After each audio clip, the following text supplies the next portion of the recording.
गोजोनथाव बाथ्रा दिनै बर'नि गेजेराव बर'नि खौरां बड'लेण्ड बुब्लि बे बड'लेण्ड बुब्लिया दिनै पर्टेलनिफ्राय केबल महर मोनबाय।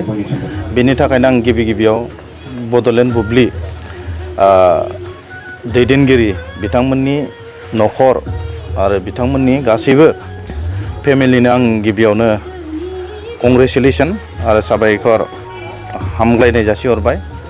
आसा खालामो फैबाय थानाय समाव बड'लेण्ड बुब्लिया केबल टिभियावनो जोबथानानै थायाब्लासिनो मोनसे समाव बिथांमोना सेटेलाइट चेनेल महर होनो हागोन, आं बेखौ आसा फारिदों।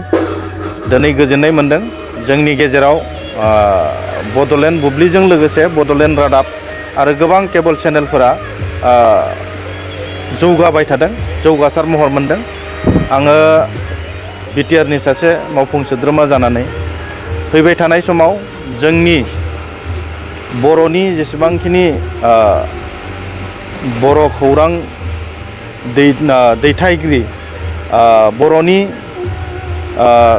पर्टेल चेनेल बिथांमोनखौ आं जेब्लायबो फैबाय थानाय समाव जोंनि सरकारनिफ्राय हेफाजाब आरो मदद होलांबाय थागोन आरो आसा खालामदों जोंनि रायजोनि गांनाय उखैनायखौ जाहाथे सोरखारनिसिम लाबोनायाव बिथांमोना हेफाजाब होगोन आरो आसा खालामबावदों जे सोरखारनि मोजां आसनिफोरखौ जाहाथे रायजोनिसिम लांनायाव रायजोनिसिम दैथायहरनायाव जेब्लाबो नैबे चेनेलफोरा हेफाजाब आरो मदद होगोन।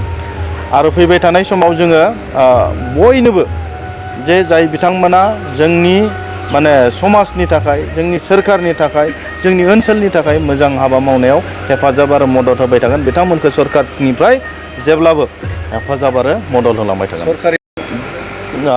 आसाम सोरखारनि जितु डिपार्टमेन्ट IPR डिपार्टमेन्ट आरो जोंनि BTC नि IPR डिपार्टमेन्टआ आलादा, बियो BTC आव मोनसे ट्रान्सफार साबजेक्ट।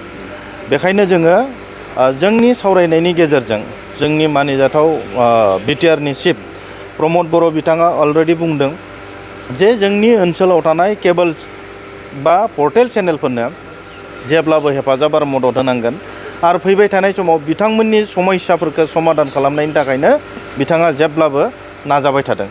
आरो आं आसा खालामदों जे निस्सय जा मोनसे समस्या बे समस्याखौ फैबाय थानाय समाव जों समाधान खालामगोन होननानै आं नोंथांमोननि दिनैनि नैबे हाबाफारिनि गेजेरजों खोथा होदों।